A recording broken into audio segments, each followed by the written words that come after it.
तो इस वीडियो में मैं आपको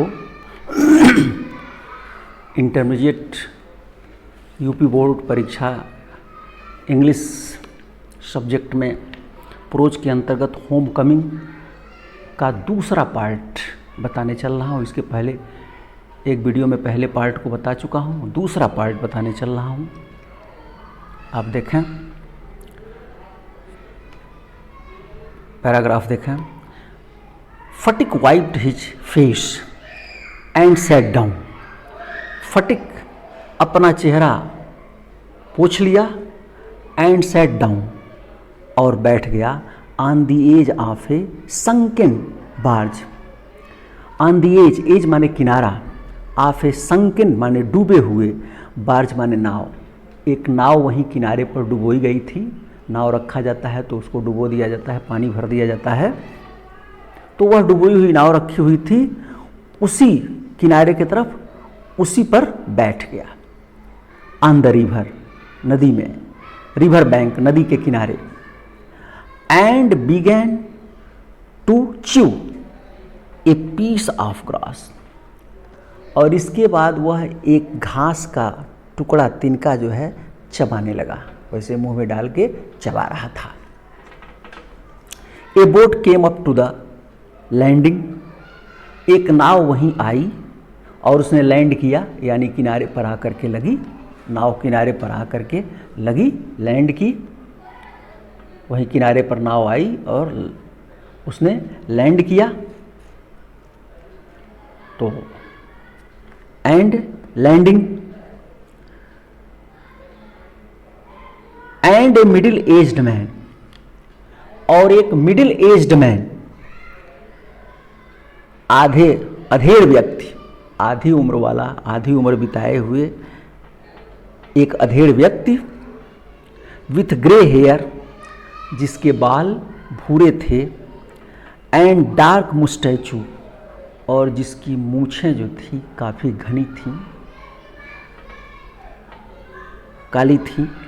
स्टेप्ड ऑन शोर, नाव से उतरकर किनारे पर आया।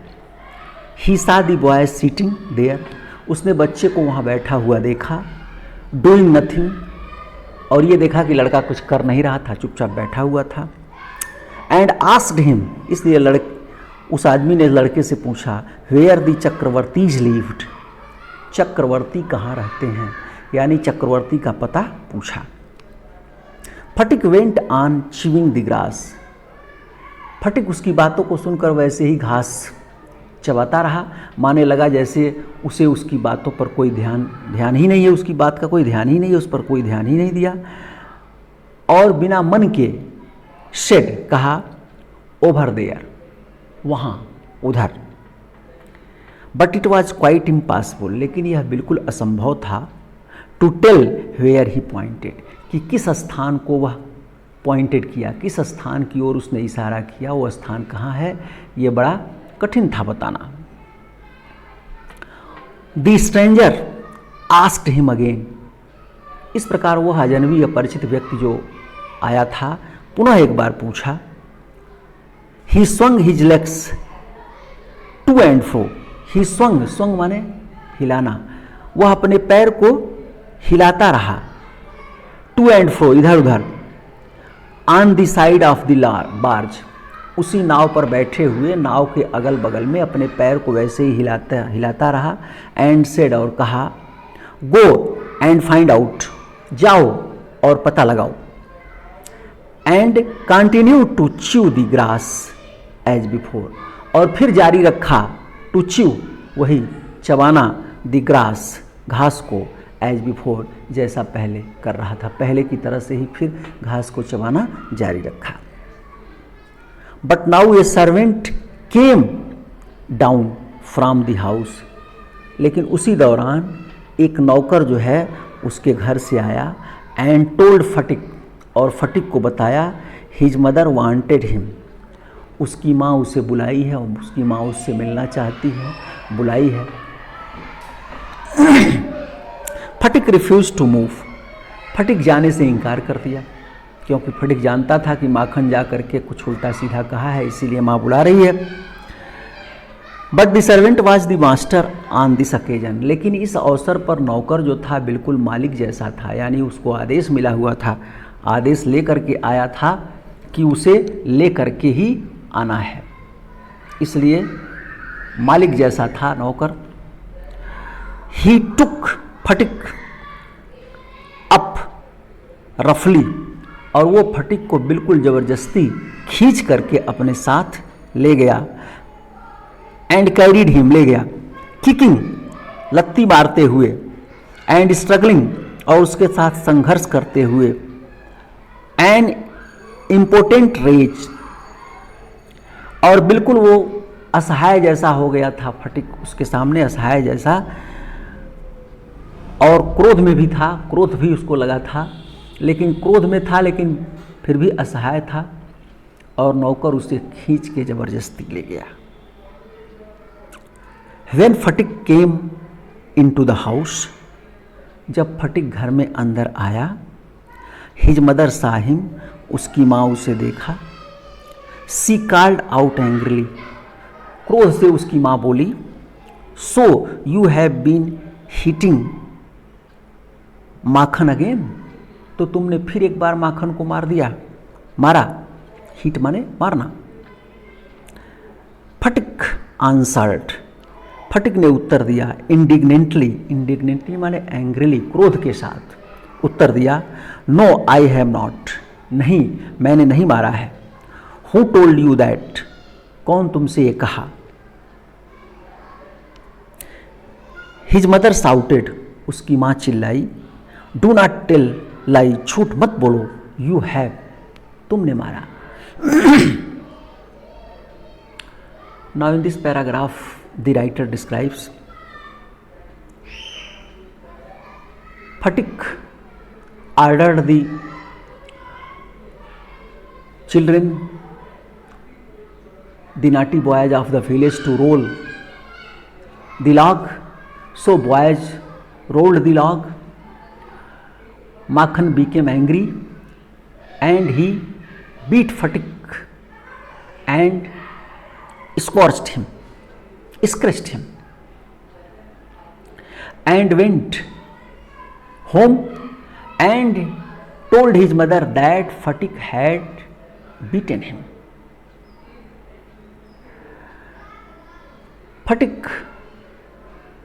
Now Phatik was free. First of all, he cleaned his face, wiped his face, and all the other students, all the other boys had gone to their houses. Phatik was all alone, so he sat down on the edge of a boat, sunken boat. The boat was put on the bank of the river, and he was free, so he began to chew a piece of grass to pass the time. Meanwhile, a boat came from the other side of the river and it landed there, and Phatik saw that a man came out of the boat. He was middle-aged and his hair was grey and he had dark mustache. He stepped out of the boat. The man saw the boy, the man saw Phatik, and he saw that Phatik was sitting alone and he did not do anything. He was quite free. So he went there and he asked him the address of Chakravarti. He asked him where Chakravarti lived. Phatik did not stop his chewing. He continued chewing the grass, and it seemed that he did not pay attention to the words of the stranger, and he answered unwillingly he answered that they lived there, but it was difficult for anyone to decide which place Phatik pointed. So the stranger could not understood the pointed place of Phatik. So he again asked Phatik about Chakravarti, and Phatik moved his legs on the other side of boat, on every sides of boat, and he advised him to go and find out where Chakravarti lived. He does not know about them.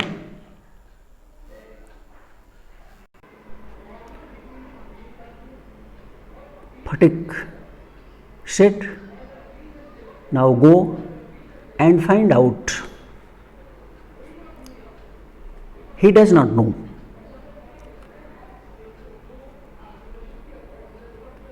Where they lived, where Chakravarti lived. And he again continued chewing the grass.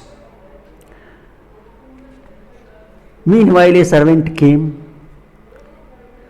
and told Phatik his mother wanted to see him.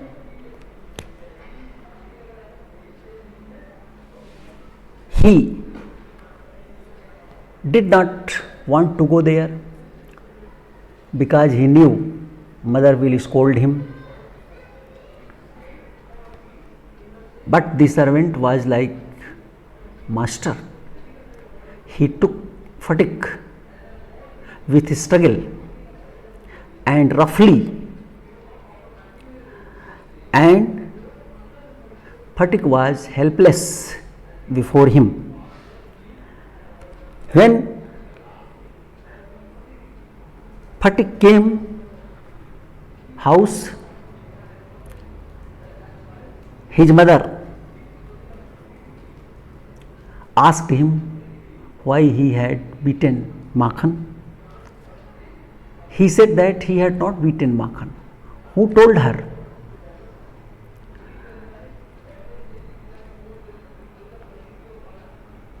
His mother did not believe him, and he asked him not to tell a lie. She asked him not to tell a lie, and she said that he had beaten.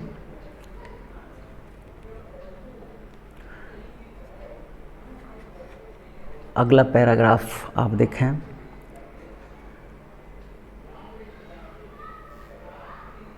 Phatik said, suddenly, I tell you I have not. Phatik ने कहा कि मैं कहता हूं कि मैंने नहीं मारा है. You ask Makhan, तुम माखन से ही पूछ लो.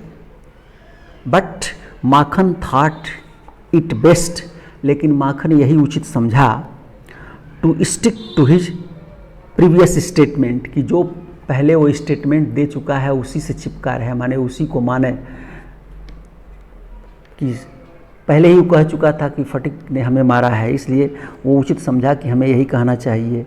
और उसने कहा, ही सेड, उसने कहा, यस मदर, हाँ माँ, फटिक डिड हीट मी, फटिक ने ही मुझे मारा. फटिक पेशेंस वाज ऑलरेडी एग्जॉस्टेड. फटिक का धैर्य तो पहले से ही थका हुआ था, दिन भर पड़ा हुआ था, न खाना न पीना, और ये मार करके आया था उसको और झूठ बोल रहा था. He could not here the injustice, this injustice, और वह इस अपमान को बर्दाश्त नहीं कर पाया. ही रस्ट एट माखन, वह माखन की तरफ झपट्टा मार के गया, टूट पड़ा। And hammered him with blows, और मुक्के से खूब उसे मारा। टेक दैट, लो, ये भी लो। ही क्राइड, चिल्लाया। एंड दैट, फिर लो। एंड दैट, फिर और लो। फॉर टेलिंग लाइज, झूठ बोलने के लिए ये लो। हिज मदर टुक माखन साइड, उसकी माँ ने माखन का पक्ष लिया। इन ए मोमेंट, एक क्षण में। एंड पुल्ड फटिक अवे, और फटिक को खींच के दूर किया। Beating him with her hands, अपने हाथों से फटिक को पीटती हुई पीछे खींचा। When Sphatik पुस्ट her A side, जब फटिक ने माँ को भी एक तरफ धक्का दे के हटा दिया। सी साउटेड आउट, तो वो चिल्ला करके बोली, व्हाट यू लिटिल विलेन, ये क्या तुम छोटे विलेन, दुष्ट। Would you hit your own mother, तुम अपनी माँ को भी मारोगे। It was just at this critical juncture, और ठीक इसी महत्वपूर्ण समय पर, that the grey hired stranger arrived, ठीक इसी महत्वपूर्ण अवसर पर जो वह ग्रे हेयर्ड, भूरे बाल वाला आदमी था जो फटिक से मिला था वहाँ, वो वहीं पहुँच आया। He asked what the matter was, और आते ही उसने पूछा क्या मामला है। फटिक लुक्ड सिपिस एंड एसेम्ड, फटिक जो है उसके सामने बिल्कुल लज्जित और झेप महसूस किया, क्योंकि झूठ बोला था, कहा था हम नहीं बताएंगे, और वह आदमी फटिक के ही घर आ गया था। But when his mother stepped back, लेकिन जैसे ही माँ जो है पीछे कदम रखी, and looked at the stranger, और उस अजनबी को देखा, her anger was changed to surprise, तो उसका क्रोध जो है बिल्कुल आश्चर्य में बदल गया, आश्चर्यचकित हो गई। फार, क्योंकि सी रिकॉग्नाइज्ड हर ब्रदर, वह अपने भाई को पहचान लिया। ये अजनबी जो आया था वह उसके माँ का भाई था, यानी फटिक का मामा था। एंड क्राइड, और चिल्लाई, why dada, where have you come from, दादा अरे आप कहाँ से आ गए। As she said these words, इन शब्दों को जैसे ही उसने कहा, इन शब्दों को कहते हुए सी बाउड टू द ग्राउंड, वह जमीन पर नीचे झुकी। एंड टच्ड हिज फीट, और उनके पैरों को छुआ। Her brother had gone away, उसका भाई जो है चला गया था। सून, जल्दी ही। आफ्टर सी हैड मैरिड, यानी उसका विवाह, फटिक की माँ का शादी हुई, शादी के तुरंत बाद ही उसका भाई बाहर चला गया था। And he had started business in Bombay, और वो बॉम्बे में जा कर के अपना व्यवसाय शुरू किया था। His sister had last her husband, उसकी बहन अपने पति को खो चुकी थी। While he was in Bombay, उस दौरान वह बॉम्बे में ही था। विशंभर, उसका नाम क्या था, विशंभर था। Vishambhar had now come back to Calcutta, और इस समय विशंभर जो है कलकत्ता वापस आया था। And had at once made inquired about his sister, और यहाँ आने के बाद तुरंत वह अपनी बहन की खोज किया था, बहन के बारे में इंक्वायरी, पूछताछ शुरू किया था, पता लगाना शुरू किया था कि कहाँ थी। He had then hastened to see her as soon as he found out where she was, और जैसे ही उसे अपनी बहन का पता लगा, तुरंत वो शीघ्रता के साथ, जितना संभव हो सकता था जल्दी, वह मिलने के लिए आ गया। Now in this paragraph the writer describes the servant brought Fatik at home, and the mother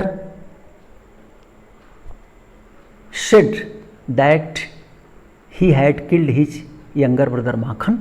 He has beaten, not killed, he has he had beaten his younger brother Makhan.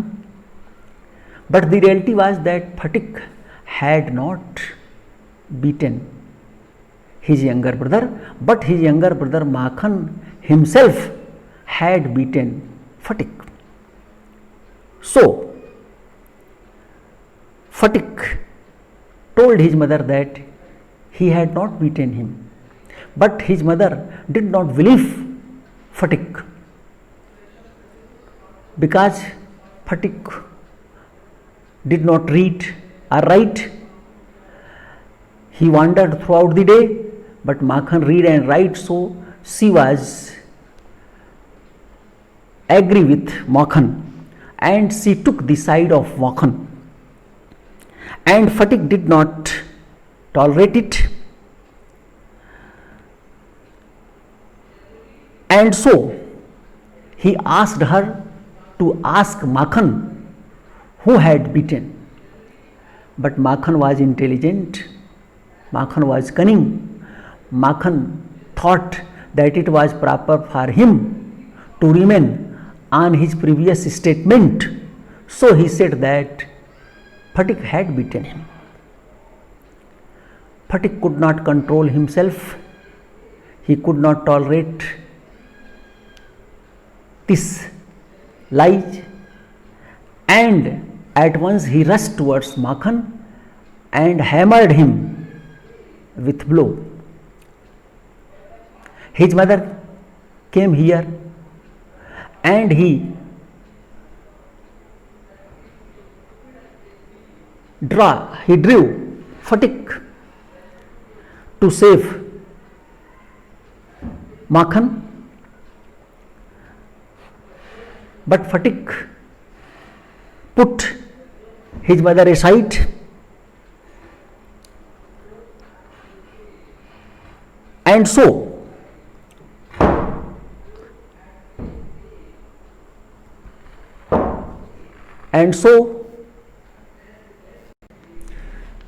Phatik put his mother aside.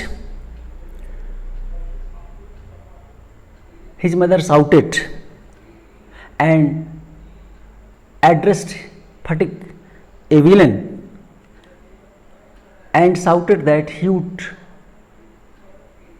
beat his mother. At the same time, the grey-haired man, stranger, came and at once he asked what the matter was. Phatik looked towards him and he felt him ashamed and sheepish.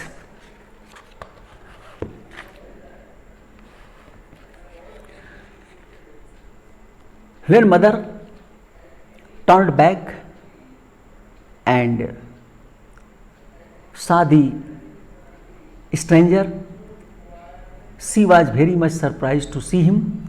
She forgot her anger. She recognized at once that the stranger was her brother, and she was very happy and she cried, "Dada, where have you come from?" And saying these words, she bent down, she bowed to the ground and she also touched his feet. The man was her brother. His name was Vishwambhar, and he had left Kolkata soon after her marriage.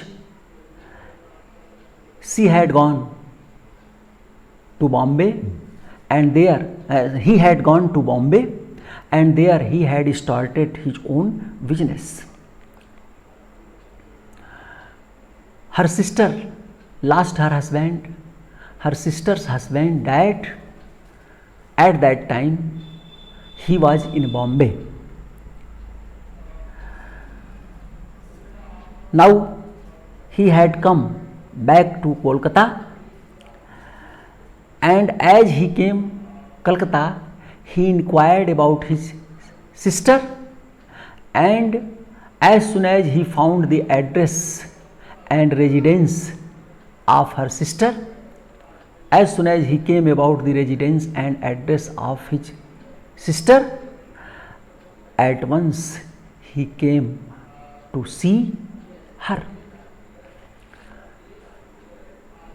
इस प्रकार